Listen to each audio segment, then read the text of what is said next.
Eu sou Mário Persona e essas são as respostas que eu dei aos que me perguntaram sobre a Bíblia. Você perguntou se seria correto um cristão se manter atualizado, lendo jornais e revistas e coisas assim. Bem, o cristão não é deste mundo, mas também não é um alienado que sequer saiba o que está acontecendo ao seu redor. Uma vez um irmão brasileiro conheceu nos Estados Unidos um irmão de lá, quando na época o presidente era Jimmy Carter. Aí o irmão norte-americano era tão parecido com o presidente dos Estados Unidos que o brasileiro não se furtou a comentar: "Uau, você se parece com o Jimmy Carter." Ao que o americano respondeu: "Quem é Jimmy Carter?"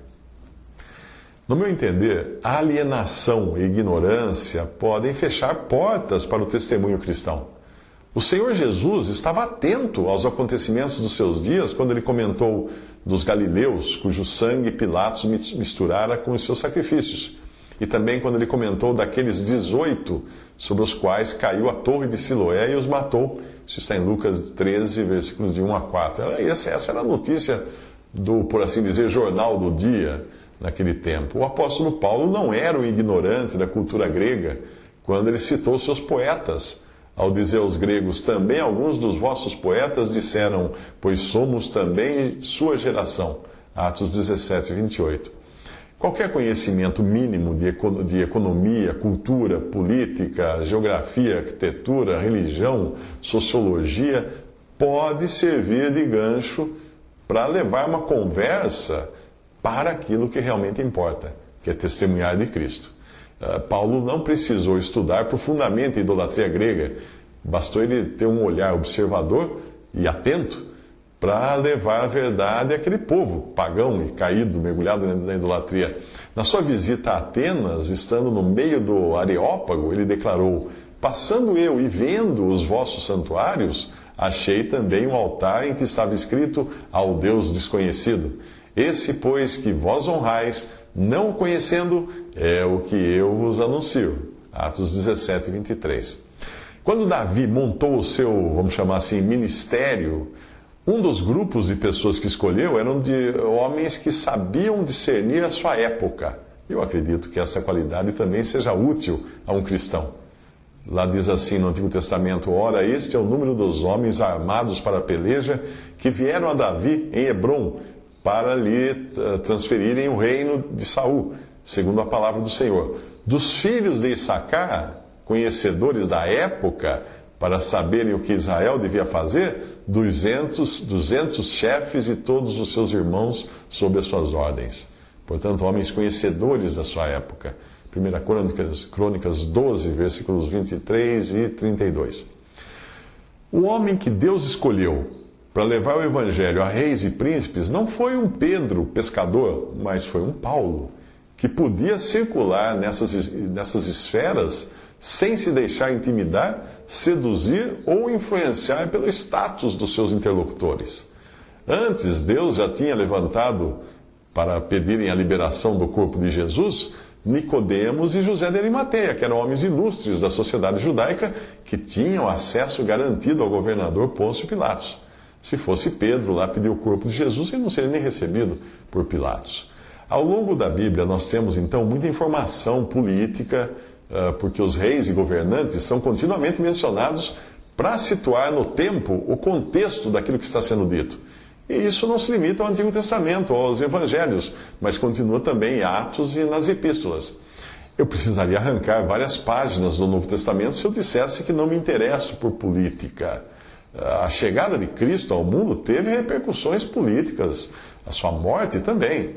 O cenário político teria também um impacto muito grande nos primeiros cristãos, e isso continuaria ao longo da história do testemunho cristão na Terra, o que foi profetizado até nas 7 cartas de Apocalipse, quando os 7 estágios desse testemunho são ali representados em relação com o grau do seu envolvimento com o mundo, a política e as coisas dos homens.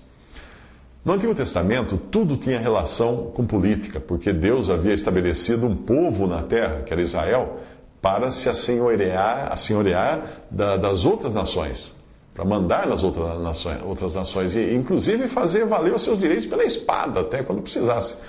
Por causa da rebelião de Israel, da sua idolatria, do desvio, Israel então perdeu o seu mandato de governar o mundo com um rei de reis e tendo esse poder, esse mandato e autoridade passado por Deus aos gentios, começando por Nabucodonosor, que seria depois sucedido por outros grandes reinos até o dia quando o rei de reis, que é Jesus, vier estabelecer o seu reino.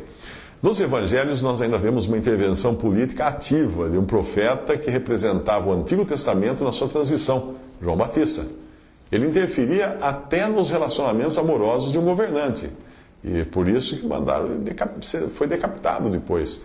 Mas o próprio Jesus não se deu ao trabalho de tentar mudar o regime romano que havia se estabelecido na Judéia, tratando apenas de denunciar a ruína do povo que outrora Deus escolhera para representá-lo aqui nesse mundo. E o povo que chegou a transformar o templo de Deus naquilo que Jesus chamou de covil de ladrões. A partir de Atos, quando a igreja foi formada, os cristãos passaram a ser não mais que espectadores e figurantes numa peça na qual o único impacto que eles teriam seria pela sua presença como sal e luz. Assim como esses elementos, o sal e a luz, têm influência no mundo, os cristãos agem, por assim dizer, sem agir. E mesmo assim causam um impacto maior do que teria qualquer político com poder de puxar o gatilho atômico. O cristão é cidadão do céu, cidadão celestial. Ele sabe que é Deus quem põe e tira reis.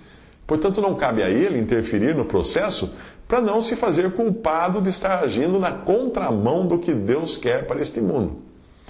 Mesmo assim, cristãos estiveram infiltrados em todas as esferas da sociedade da época do início da igreja até hoje. Nós o encontramos ali no começo da igreja, nas prisões e até nas forças armadas, como foi o caso de Paulo, que testemunhou preso para toda a guarda pretoriana. Filipenses 1, versículo 13. Até nos altos escalões do governo, nós encontramos os cristãos na corte romana, por exemplo.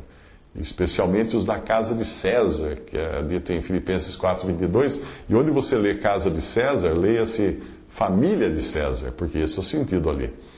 Você pode imaginar o impacto que teve o evangelho, talvez ouvido na prisão por algum oficial romano, que depois de convertido o tenha levado até o círculo familiar mais íntimo do homem mais poderoso do mundo, o imperador de Roma.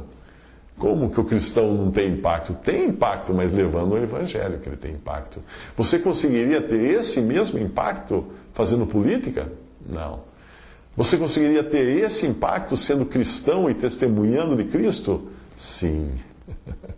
Ao participarmos do cenário político apenas como observadores, como aqueles jornalistas, especialistas que nos enviam notícias do exterior, sem interferir na política dos países onde eles estão, quando nós fazemos a mesma coisa, nós aprendemos a conhecer a época, como faziam os servos de Davi, para entendermos que às vezes Deus permite um Napoleão ou um Hitler como a sua vara, para permitir que, como ele permitiu também que um Nabucodonosor invadisse a terra, que era outrora prometida ao povo de Deus, a quem ele chamava de menina dos olhos, para levar aquele povo cativo à Babilônia.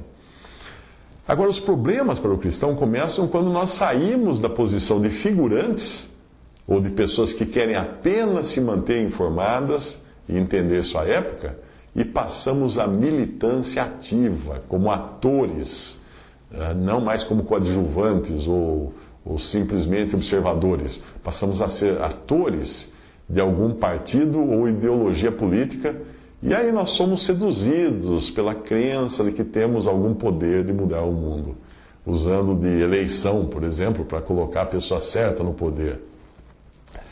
O problema é que a pessoa certa será aquela que Deus colocar no poder, e isso nem sempre para a felicidade do povo. Ao contrário do dito popular, do ditado popular e dos anseios democráticos da nossa sociedade, a voz do povo não é a voz de Deus. Visite Respondi.com.br. Visite 3minutos.net.